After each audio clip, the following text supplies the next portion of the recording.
नमस्कार, मैं हूं अर्चना कौशल और आप देख रहे हैं विकासशील हरियाणा, जिसके जरिए हम हर दिन आपको बताते हैं हरियाणा सरकार की उन तमाम योजनाओं और नीतियों के बारे में जो आमजन को लेकर शुरू की गई है। वो तमाम उपलब्धियां जिससे हरियाणा प्रदेश ने देश ही नहीं बल्कि दुनिया भर में नया कीर्तिमान स्थापित किया। वो विकास जिसने देश दुनिया में नहीं बल्कि तमाम जगह अपनी अमिट छाप छोड़ने का काम किया। मुख्यमंत्री मनोहर लाल का दावा है कि गांव के विकास के लिए सरकार की ओर से कई सराहनीय कदम उठाए गए, जिसका सीधा लाभ ग्रामीणों को मिल रहा है। गांव में पारदर्शी विकास के लिए पंचायतों की शक्ति को बढ़ाया गया है।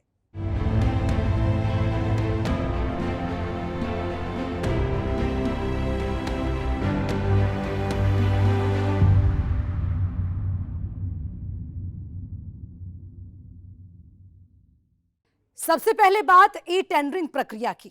हरियाणा सरकार ने गांव के विकास के लिए ई टेंडरिंग प्रक्रिया की शुरुआत की। मुख्यमंत्री मनोहर लाल का मानना है कि इससे न सिर्फ गांव के विकास में पारदर्शिता आएगी बल्कि कम समय में विकास के कामों को गति भी मिलेगी। पंच और सरपंच अब अपने स्तर पर फैसले लेकर पारदर्शी तरीके से गांव का विकास करने के लिए स्वतंत्र होंगे। मनोहर सरकार ने सरपंचों की ताकत बढ़ाने के साथ प्रदेश को विकासशील बनाने में अपनी अहम भूमिका निभाई है।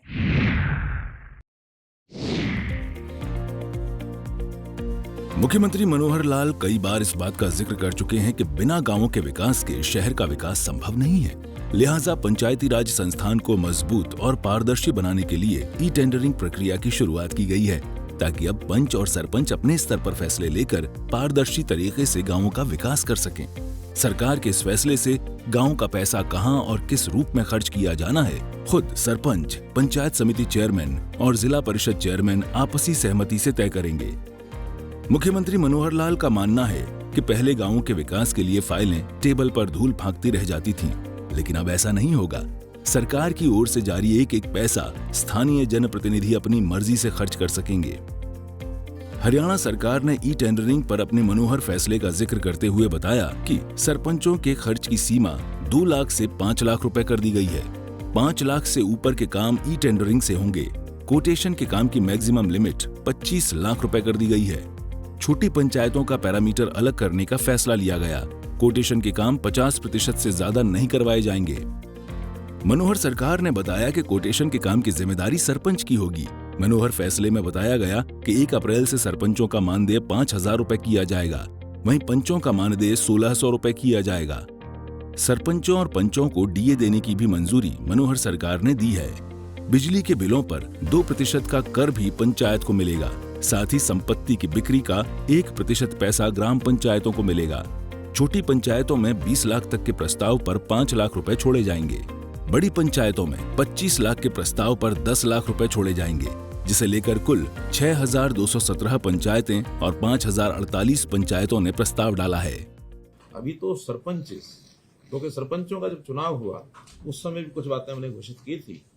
एक विचार ऐसा इस बार बना था कि ये सारे काम जनता के जो लिए काम किए जाते हैं उनको अधिक से अधिक पारदर्शी बनाना और जो काम ठीक न करे उसको जवाबदेह बनाना, इसका भी हमने एक अभियान लिया है।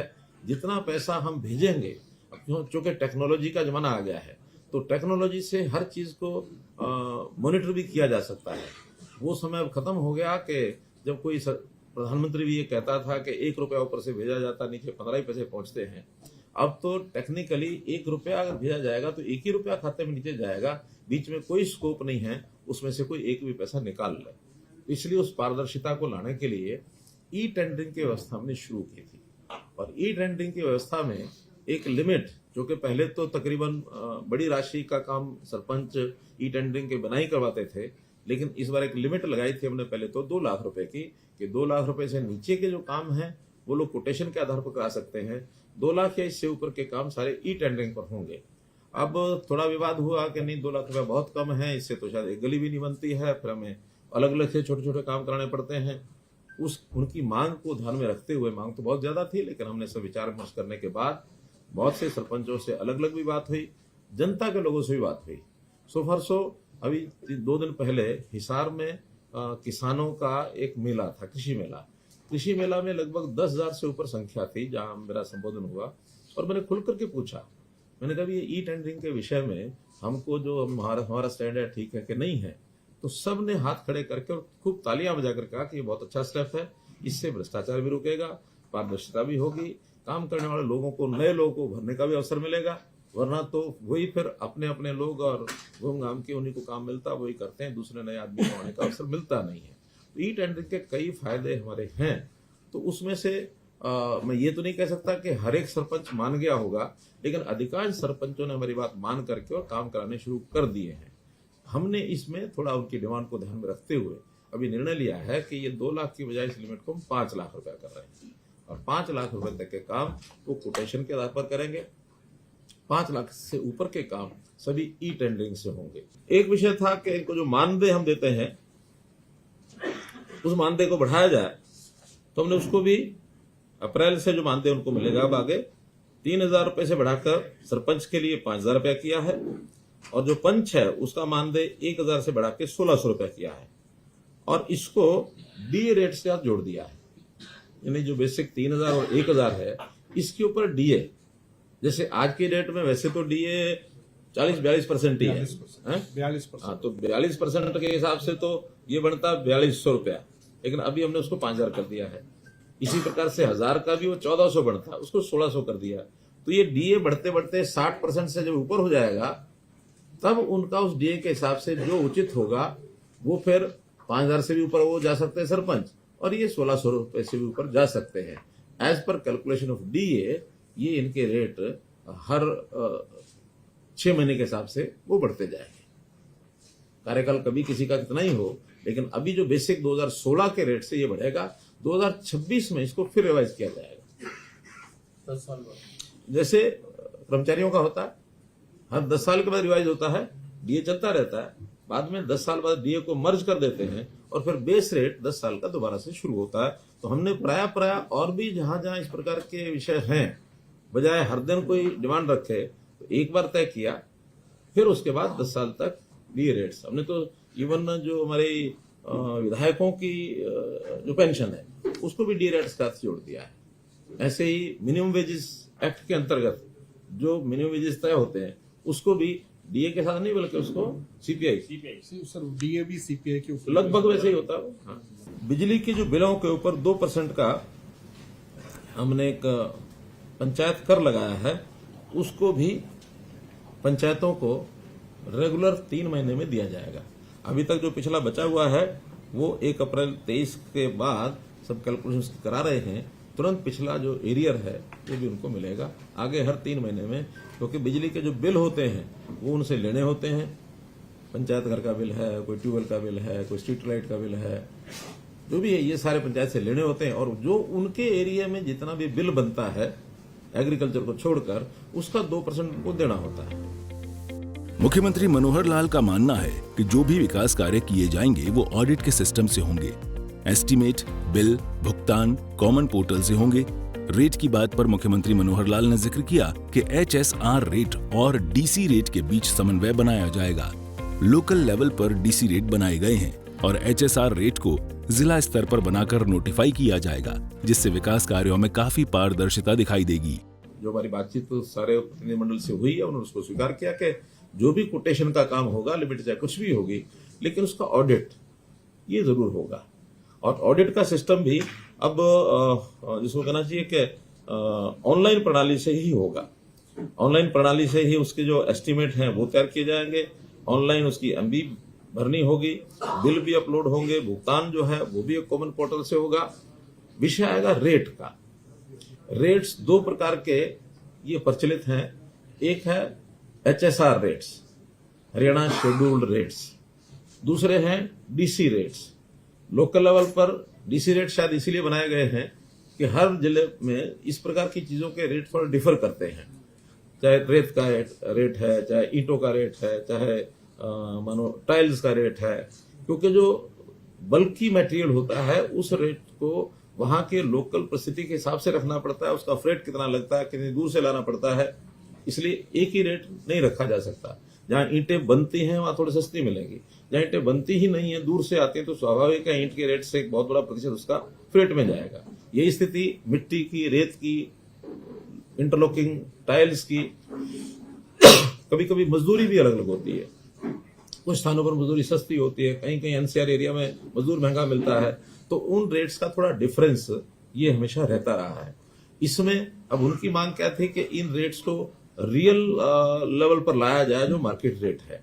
हमने निर्णय करके उनको बता दिया है कि कुछ आइटम्स, खास करके जैसे इंटरलॉकिंग आइटम्स हैं या ईंटें हैं, जो एक स्टैंडर्ड कुछ तय किया जा सकता है उसका, इसका रेट कंट्रैक्ट करेंगे हर जिले का। ब्लॉक का है, जिले का सर, जिले का है सर। उससे ब्लॉक लेवल पे अगर कोई वेरिएशन आती है तो कैप्चर करते हैं, बट ये डीसी रेट जो ब्लॉक लेवल पे करते हैं, इंटरलॉकिंग का जो रेट कॉन्ट्रैक्ट करेंगे वो डिस्ट्रिक्ट लेवल पर ही रेट कंट्रैक्ट होगा। उस रेट से सस्ता कोई लेना चाहे लेके लगा सकता है। क्वालिटी जो तय होगी, उसका पैरामीटर तय होगा, वही ली जाएगी। लेकिन अगर कोई व्यक्ति किसी व्यक्ति से कुछ नेगोशिएशन करके सस्ता भी लेना चाहता तो ले सकता है, लेकिन मैक्सिमम रेट वही होगा जो रेट कंट्रैक्ट होगा। रेट कंट्रैक्ट में जो पार्टीज टेंडर करेंगी, जो उसमें पार्टिसिपेट करेंगी और रेट मैचिंग जो करेंगी L1 को, उनको सबको सप्लाई करने का अवसर दिया जाएगा। किसी से भी मटेरियल जो है वो लिया जा सकता है। विकास कार्यों में आने वाली समस्याओं का समाधान किए जाने को लेकर प्रदेश सरकार तत्पर है। पंचायतों में मनोहर काम के लिए सरकार सजग है। हरियाणा सरकार का मानना है कि पहले कई ऐसी शिकायतें आती थीं कि सरकार की ओर से पैसा भेज दिया जाता था, लेकिन वो कहां और किस रूप में खर्च हो रहा है, इसका कोई लेखा जोखा किसी के पास नहीं होता था, जिसका असर गांवों के विकास पर पड़ना स्वाभाविक था। लेकिन सरकार के इस कदम से अब न सिर्फ काम में पारदर्शिता आएगी, बल्कि नए लोगों को भी काम का मौका मिलेगा। मनोहर लाल का मानना है कि सरकार का ये कदम पंचायती राज संस्था को मजबूत बनाने के लिए है।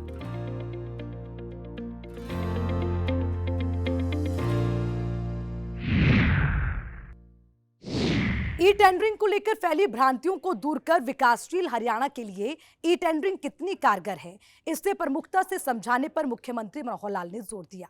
गांव में विकास की गंगा बढ़ाने के लिए पंच सरपंचों के खर्च की लिमिट बढ़ाने के साथ ही मुख्यमंत्री मनोहर लाल ने सरपंचों की ताकत बढ़ाने का भी काम किया, जिससे सरपंचों में खुशी है और साथ ही इस व्यवस्था से विकास कार्यों में पारदर्शिता भी देखने को मिलेगी।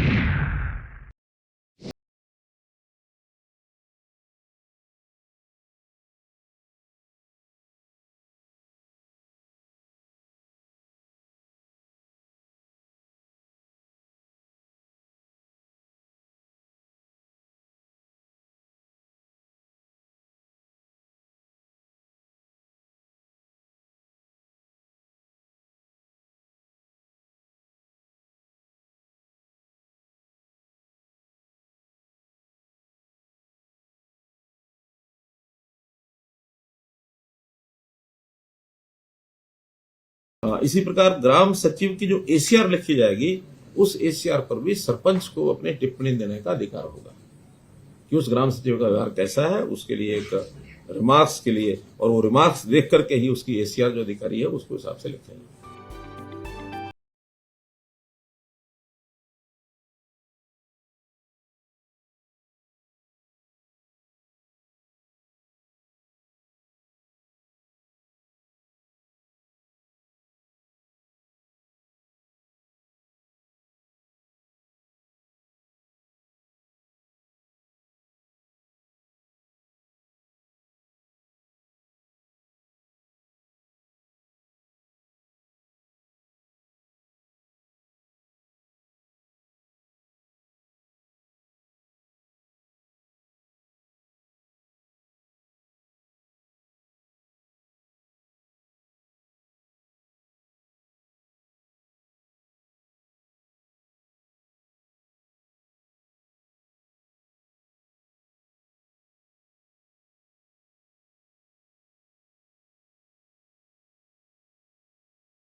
जो भ्रांतियां हैं या कई तरह के विषय चले पिछले दिनों में, केवल उसको स्पष्ट करने के लिए और आपके सामने विषय में रख रहा हूं।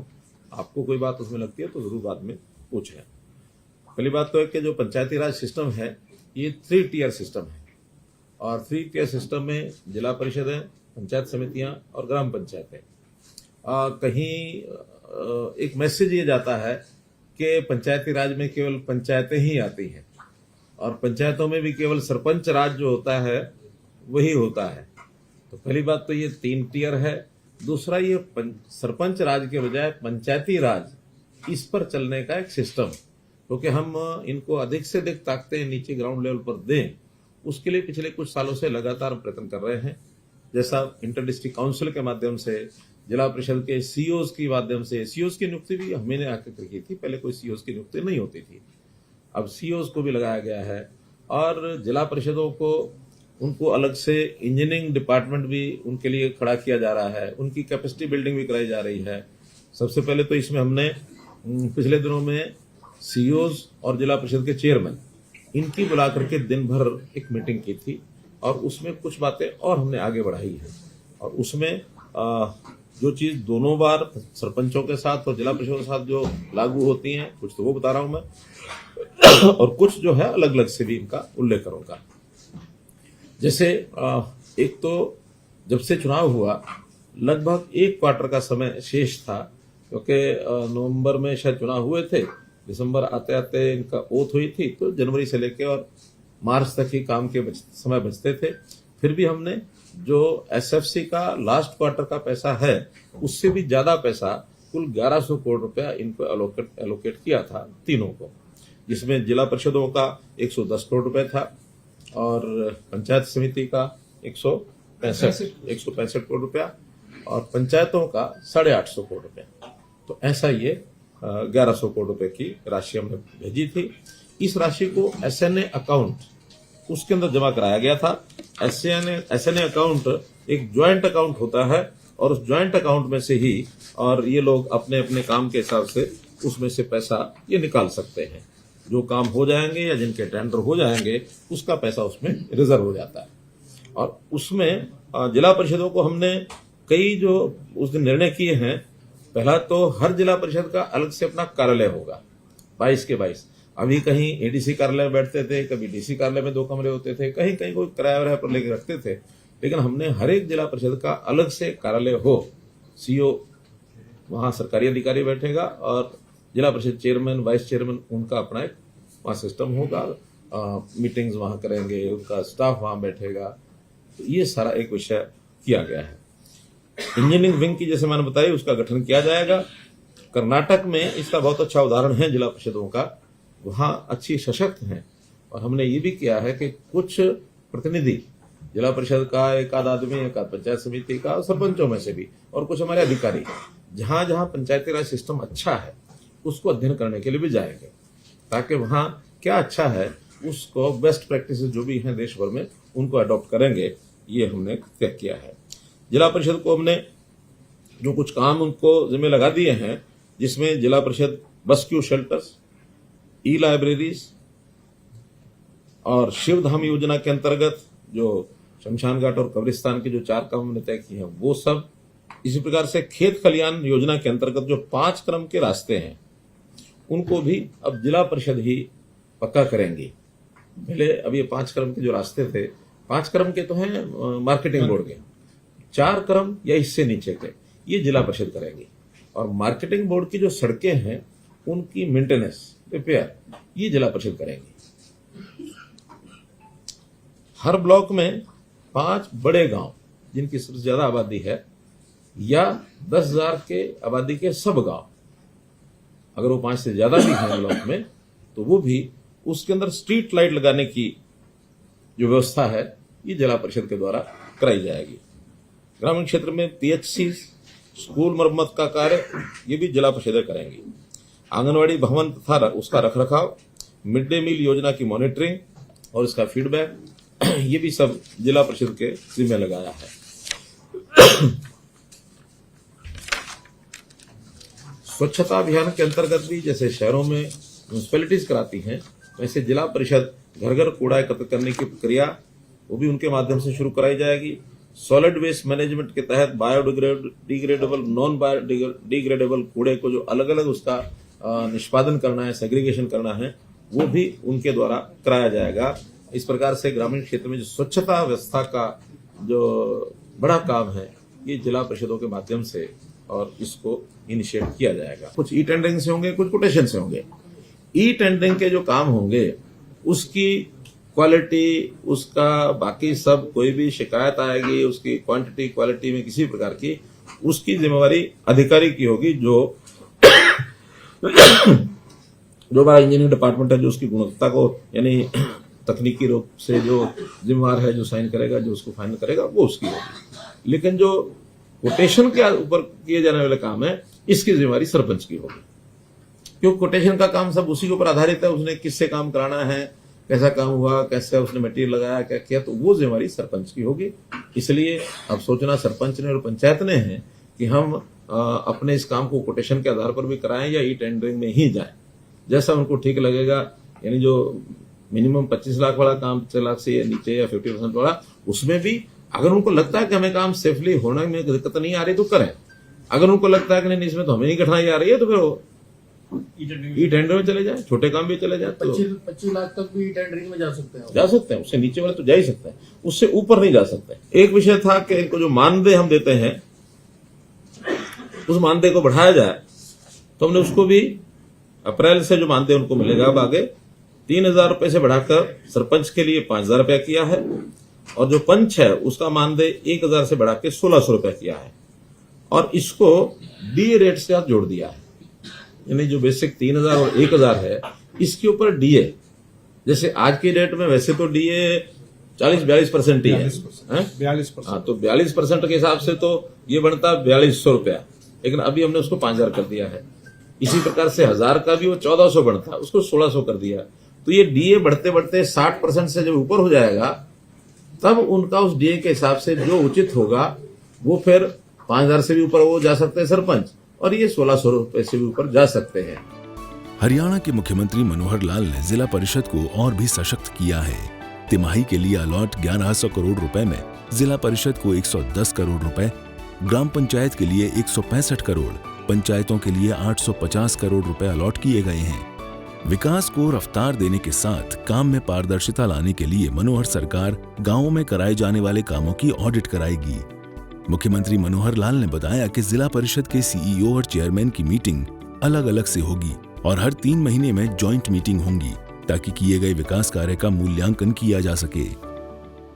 और अब हम हर महीने में जिला परिषद के जो सीईओज हैं और चेयरमैन हैं, उनकी मीटिंग अलग अलग से होगी, और हर 3 महीने में एक ज्वाइंट मीटिंग इनकी हुआ करेगी, ताकि इनके काम का एक मूल्यांकन ये समय समय पर लगातार हम करते रहें।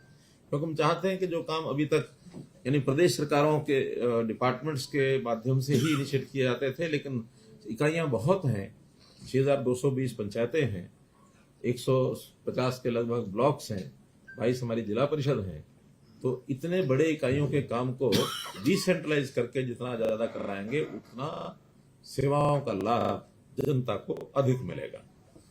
इसी प्रकार एक हमारी पंचायत समिति को लेकर के भी अलग से बैठक होनी है, उनको भी कुछ काम जो हमने विचाराधीन है, लेकिन फाइनल करेंगे तो आपको बताएंगे। पंचायतों को मनोहर विकास के साथ मनोहर सौगात देने का काम हरियाणा सरकार ने किया है।